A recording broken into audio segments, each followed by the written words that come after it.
the process, the journey in sex is the appetizer, the main course, and dessert. And the outcome of sex, let's say orgasm or ejaculation, is kind of the icing on the cake at dessert. It's a nice way to conclude the meal, but it's not the reason you're having the meal. So I think one of the big emphases that I bring into this process is a shift from outcome-focused sex to process or pleasure-focused sex that is not fundamentally rooted in how sex ends, but rooted in enjoying the process, enjoying the journey. We are here on the Erectile Dysfunction Radio podcast once again. We are joined by Dr. Shai Krug. Dr. Krug is a psychologist and a certified sex therapist running a group practice in New York and New Jersey. In addition to his general therapy work, he helps people address and resolve the psychological barriers to better sexual function. Today, we want to lean on Dr. Krug's expertise to learn more about what it takes to develop a good, healthy mindset for better erections and better overall sexual function. Dr. Krug, thank you very much for being with us today. Thanks for having me. It's great to see you again. Great to see you too. So, Dr. Krug, to get us started, can you share with our listeners just a little bit about the importance of a good, healthy mindset when it comes to achieving and maintaining erections? Sure. So I think the first thing that comes to mind is many people think about the genitals as the primary sex organ. The most important sex organ you have is your brain, right? This is the most important part of the sexual experience. A good percentage of any sexual experience is really happening in your brain. So I think the way that we think about sexuality, the way we think about relationships, the way we think about pleasure is not at all fundamentally rooted in the genitals themselves, but in how our brains work and how our minds operate. So I think we can create a system and a structure that is rooted in the mindset about how we think about sex and sexuality. Okay. So what would you say is a good mindset for people to be aiming for? And what would be maybe an example of like a less helpful mindset when it comes to sexual performance? Sure. So I like to think about this through the lens of a process versus an outcome, or through a journey versus a destination. And many people, when they think about sex and sexuality, are very focused on the outcome. They're very focused on what is the conclusion of a sexual encounter, and they end up losing contact with what is the journey, what is the process that we are engaging in. And one of the metaphors I like to rely on, Stephen Snyder wrote a book called Love Worth Making. He's a psychiatrist and sex therapist in Manhattan. And one of the metaphors that he uses is the metaphor of a meal. And if you go to a really nice restaurant and you're really focused on the main course, then anything else that happens around that main course kind of feels almost secondary. Like it's not quite as important as the real reason you're there. You're there for the steak. You're there for like the main course. But perhaps a better metaphor is that the process, the journey in sex, is the appetizer, the main course, and dessert, and the outcome of sex, let's say orgasm or ejaculation, is kind of the icing on the cake at dessert. It's a nice way to conclude the meal, but it's not the reason you're having the meal. So I think one of the big emphases that I bring into this process is a shift from outcome-focused sex to process or pleasure-focused sex that is not fundamentally rooted in how sex ends, but rooted in enjoying the process, enjoying the journey. That's a really, really helpful distinction. I really like the way that you differentiate between the process and the outcomes. And to me, it sounds like outcomes a lot of performance-driven focus, and the process is much more of a pleasure-driven focus. Absolutely. It's being tuned into your body versus tuned into your thoughts about the future, right? So if someone is engaging in any meaningful activity in the present, but they're thinking about what's going to happen later, you kind of lose contact with what's happening in the moment. Yeah. So to that end, Dr. Krug, in your experience, how does stress and anxiety impact erectile function? And how can a positive, helpful mindset help to counteract some of these effects? Sure. A great question. I think that in particular, how the mental health industry has evolved over the past several decades has been much more of an emphasis on the mind-body connection. Not that we are simply a product of emotions or a product of thoughts, but there's really a relationship between how our mind and how our body communicates. And one of the things that I often bring up when I meet with men who are navigating either difficulty getting erections or maintaining an erection, are some of the underlying processes involved in how our central nervous system and peripheral nervous system works. So a little quick crash course in the nervous system. So our central nervous system is our brain and spinal cord, and our peripheral nervous system are all the nerves that innervate the rest of our body. And that peripheral nervous system has a somatic branch, which is conscious, the ability to consciously move, and your brain communicates to your body, and your body does something. That's the somatic nervous system. And then there's the autonomic nervous system. Those are all the systems and processes that happen automatically. Breathing, blinking, your heart beating, your movement of your digestive tract, dilation and constriction of arteries and veins. And that autonomic branch of the nervous system has two systems involved. There's what's called the fight or flight response, or the sympathetic nervous system, and what's called the rest and digest system, also referred to as the parasympathetic nervous system. Both of those systems are active during the sexual response cycle, but at different times. And if there's too much sympathetic nervous system activation, that would be that fight or flight response, you can actually suppress the sexual response cycle. And a metaphor that an anecdote that I like to use to describe this process is, imagine you're out on a romantic date with your spouse or partner, and you're feeling, excited to be with the other person. Maybe you're even feeling sexually excited or sexually aroused. And then out of the blue, a grizzly bear starts to chase you down the street, and you're now running for your life, and your heart is racing, and you're breathing heavily, and you're sweating, and your muscles are tense. Your ability to get an erection goes out the window. When your body is in this state of physiological activation, the sexual response cycle is no longer interested in becoming engaged. And because so much of the experience of anxiety and stress happens in our minds, right? Fundamentally, the experience of anxiety is one that is rooted in the future. You're thinking about what's going to happen next week, next month, next year, etc. We get hooked into our thoughts, hooked into our mind, and our body can actually respond as if we are currently in threat, even if we're not. So there's really this bi-directional relationship between how our mind impacts our body and how our bodies impact our mind that can start this negative feedback loop that can shut down the sexual response cycle. Yeah. So to that end, I guess the follow-up question, are there specific techniques or exercises that can help a person develop, let's say, a more positive mindset that could lead to better outcomes and could counter some of that stress or anxiety process? Sure. So better mindset really, I think, can relate to a number of different points. One of which I think is, are we able to be present where we are? So if you have an individual or a couple rather, who's engaging in some form of sexual activity, or an individual, if it's solo sexual activity, which is what masturbation is, but if someone is engaging in some sexual activity and they are not present with their body or present with their partner's body in that experience, are you really there? Right? So if you're hooked into a thought in the past, or a painful emotion or a painful memory, or you're thinking about something that's going to happen next week or next month, you're no longer really present. And if you're not present, how can you really participate in a meaningful way in what's happening in the present? So I talk about mindfulness on a pretty consistent basis. That mindfulness, I would say, is the biggest and most powerful keystone in rewarding sex. That even if, let's say, a man is unable to get or maintain an erection, but is really present with his partner, and if it means exploring what is pleasurable touch, if it's tuning into the relationship itself, if it's bringing pleasure to a sexual partner, whatever it may be, even in the absence of an erection, sex can still be rewarding and fun and playful and exploratory, but only if it's rooted in being present and being mindful.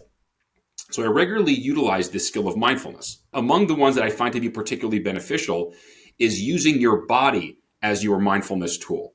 And your body, as your sense of touch, is such a powerful mechanism that we use to connect to our environments, that tuning in to what is sensorily, or from a tactile perspective, what is pleasurable, that could be focusing on sensations of pressure, sensations of warmth or coolness, or sensations of different textures. By tuning into our bodies, by tuning in a very mindful way, we can experience fulfillment in how we connect in a sexual encounter with another person. Dr. Krug, do you have like an anecdotal story that you could share, obviously protecting patient confidentiality, where you have seen a patient who came in with, let's say, an erection challenge, either gaining or maintaining, and were able to like successfully implement this, both in terms of doing these exercises outside of a sexual situation, but also being able to successfully apply it over time and see a sustained improvement? Absolutely. So this is probably a case that I've seen with many different patients. Are patients who find themselves ruminating. They have thoughts, they get hooked into their thoughts, and they get into this almost like a tug of war with their thoughts, and they're grappling and struggling back and forth. That a man who's able to get an erection and during the course of sexual activity, whatever form of sexual activity it might be, a thought creeps into his mind. The thought, what if I lose my erection? And as that thought creeps into the mind, especially if he gets hooked or consumed or caught in that thought, he becomes less and less present in that sexual encounter, and losing an erection becomes more likely. And so, first of all, learning to step back from that potential feared outcome and instead reconnecting to the process that a couple is participating in, or an individual may be participating in, that you can give your body the room to get an erection back. This is also rooted. There's a nice exercise that I often recommend called soft genital stimulation. There are also those who refer to it as get it, lose it, get it, which is it's an exercise that is a sensory based exercise that is geared in learning to get and to you're getting an erection, then letting it go away, and then letting it come back, and then letting it go away again. And you're basically training your mind and body to notice a couple of things. One is, even if you lose an erection, it can come back. So there's a little bit of cognitive restructuring there where we're going to challenge some potentially unhelpful or maladaptive thoughts that men might have, that if I lose my erection, sex is over. Well, you could think that, or you can lose an erection and say, hey, if I tune back into my experience of pleasure, maybe that erection decides to come back. But it's also just strengthening the arterial and venous process, right? Getting an erection is your arteries carrying blood into the penis, and it's preventing blood flow from going out. It's called arterial dilation and venous occlusion. That's the process that causes an erection. That you're strengthening that process through this process of getting and practicing getting and losing an erection. So through these acts of mindfulness and through the training in the mind and body of practicing getting an erection, men build up the skill of being able to recenter themselves. That if you're in a sexual encounter, a man loses an erection, instead of saying, all right, I guess we're done, I guess this is over, saying, let's pivot back to what is pleasurable, either from a sensory perspective, from a mental or cognitive perspective, what is erotic, what taps into the arousal template for the individual, and giving the body the opportunity to go back to what the body knows how to do, right? The body knows how to get an erection, letting the body go back to that place of allowing the erection to come back if and when it's ready. Okay, that's super, super helpful. So, Dr. Krug, when you talk about mindfulness, so a lot of that is experiential in nature. Obviously, our minds are always activated, but in the mindfulness exercise, it's about bringing somebody into the present. What I'm wondering about is there a role or a place for working on or developing a erection mindset, let's say, around confidence? Right? That's something that people are working on, not necessarily in that sexual moment, not necessarily about staying present, but about countering, some of their unhelpful, beliefs about themselves, their, concerns about performance. Are there things that people can be doing to help, cultivate a more confident mindset leading to better encounters? That's a really great question. And I think I would like to draw some distinctions between confidence as a mindset versus confidence as an action. So I think I'm not super well versed in etymology, but I believe the word confidence comes from the Latin con, which means with, and fide, which comes from the word fidelity. Don't hold me to that, but I believe I have read that, but I don't want to misrepresent what the etymology of that word is. But I think in many cases, confidence is actually less of a feeling and more rooted or more connected to an act of doing. For example, I would imagine that if we had two individuals, one who was, let's say, both are supposed to give a public, a speech of some sort, and one of them feels terrified, but still gets on stage and does it. The other feels super confident in himself, but last minute he backs out. If I were to ask which one of those two people had confidence, I would imagine many might say the person who did the thing, even if he was scared. So I think in many ways, confidence is less of just an emotional experience and rooted more in what are the actions you are taking that are consistent with what your values are. And on that note, I would wonder, is it confidence that is it a feeling of being confident that is more relevant to creating sustainable, meaningful, rewarding sexual relationships? Or is it the act of turning towards, moving in, engaging with the values that make sex rewarding? So on some levels, I would think that there's maybe less of an emphasis or less of a pressure on getting someone to feel a certain way, and instead facilitating a process through which men can connect to their sexual selves and connect to their partners in a way that's rewarding and fulfilling.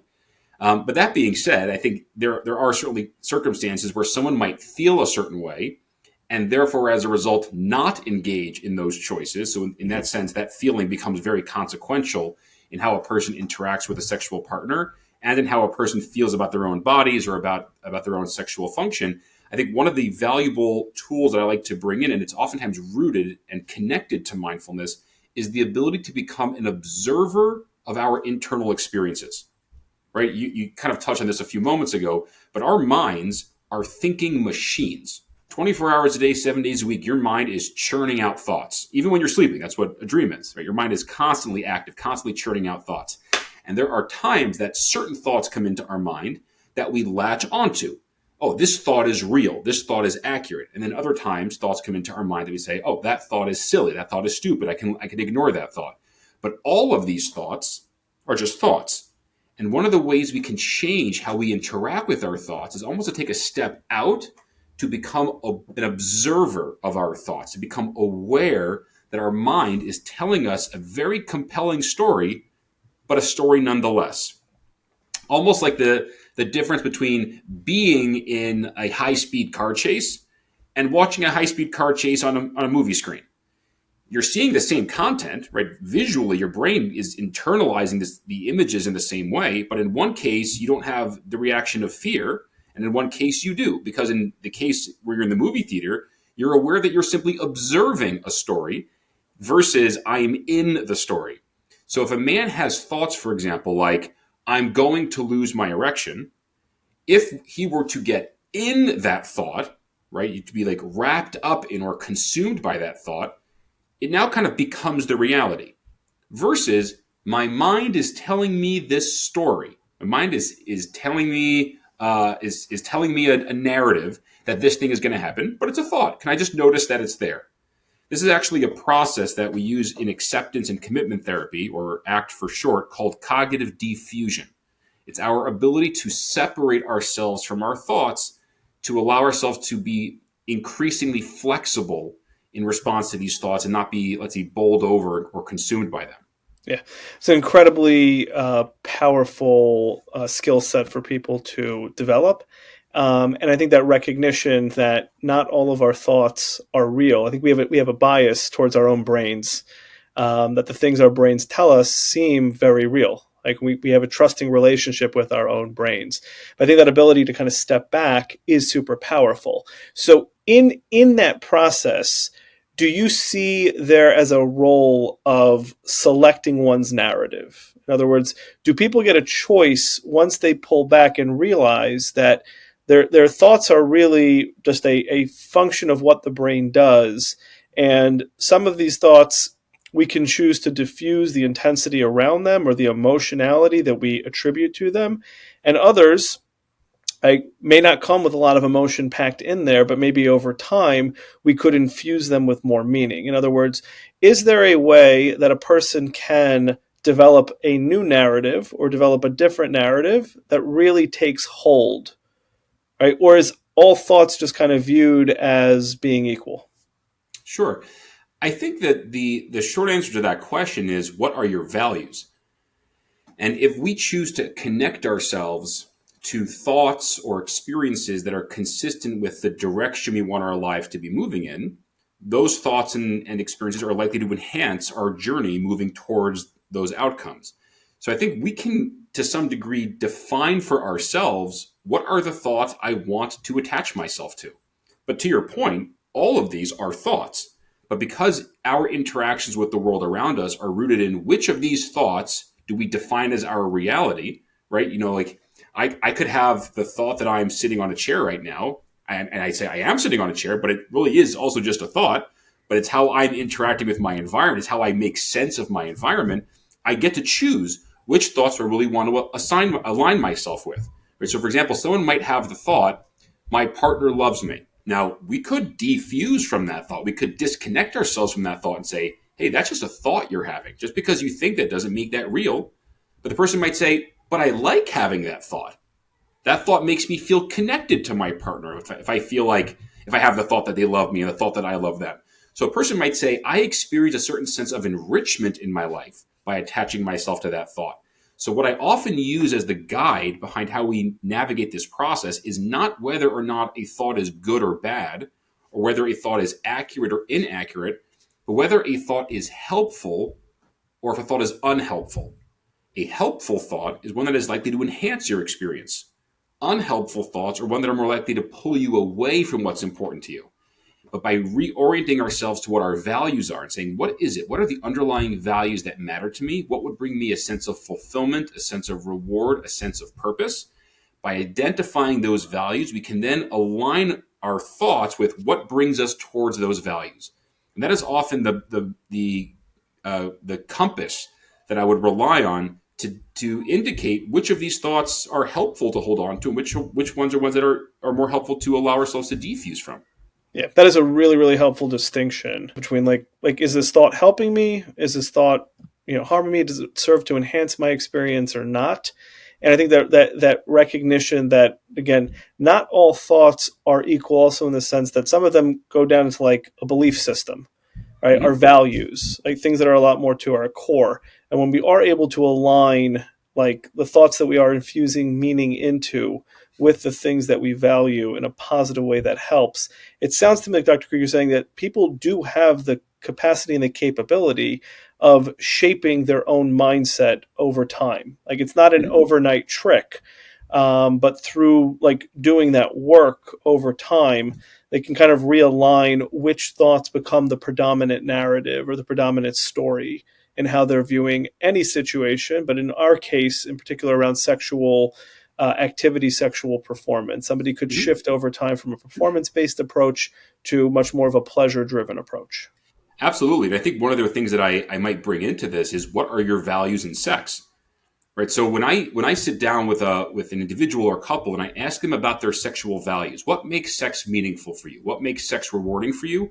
The most common answers I get are things like, it feels good, it's a form of connection, it's a form of exploration, it's a form of communication, it's an expression of love.